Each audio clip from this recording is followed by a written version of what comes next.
The political landscape is shifting. Recent polls show a significant drop in support for the current administration, while the opposition party is gaining momentum.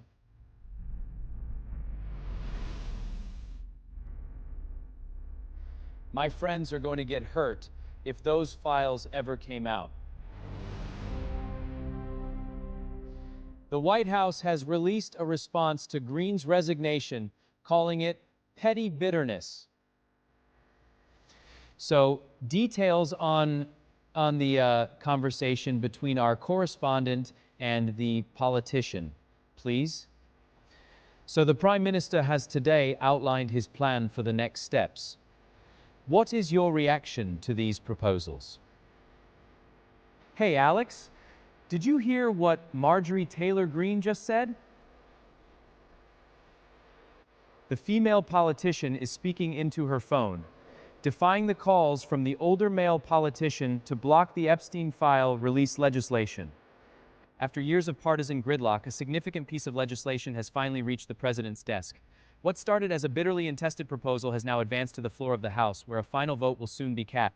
This phone call took place right at the beginning of the legislative fight, when Representative Smith challenged Representative Jones on the floor. Sources tell the Times that Mr. Trump's allies fear the Epstein file could damage their own reputations or even their businesses. Just to be clear, what we're reporting here is solely Marjorie Taylor Greene's claim.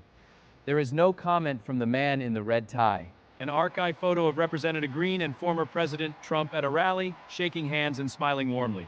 Today is their ungulations of Trump, accusing him of mishandling sensitive information related to...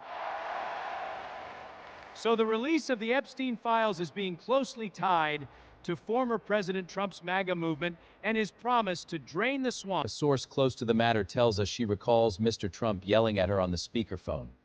She was a young woman at the time. What are you hearing from Republicans on Capitol Hill? The focus among Republicans is on the general political rupture, not the specifics of the alleged phone call. This is about principle, not personalities. Exactly. The trust has been broken. Senator, one moment, please. Greene's main critique centers on the senator abandoning the MAGA-based promises. They say he's abandoned his base on affordability. Well, with the Epstein files, I'm not so sure who the real base is anymore. A key point from the female candidate's platform is that the incumbent has distanced himself from voters. I'm told that you're considering publicly criticizing the president. Is that accurate?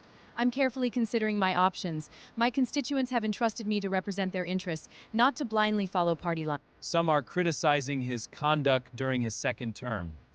But let's not forget, he was first elected by this nation. With just a few months left in office, what's next for our guest, Congresswoman? My focus remains on enacting meaningful reforms for the benefit. On the bill is expected later this week, and the atmosphere is expected to be tense. Has announced her intention to resign effective January 5.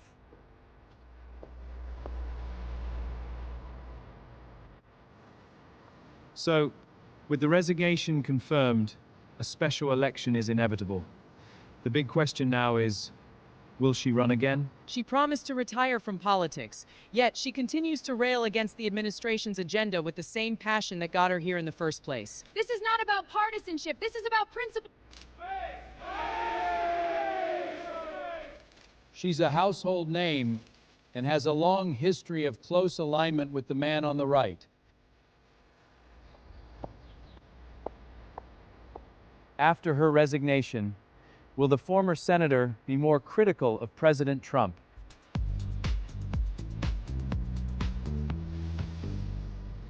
Thank you so much, Mike, for that report. It's good to know what's happening on the ground.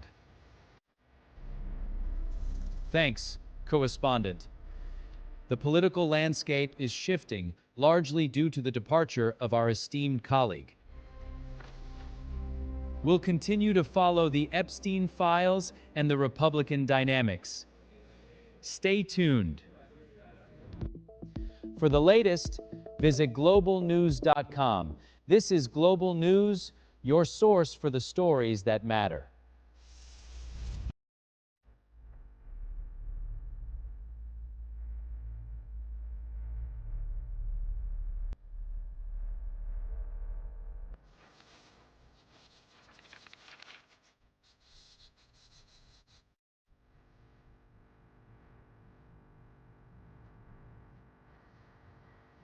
The sun is shining brightly today, but the real light here is the one being cast on the nation's most important democratic institution.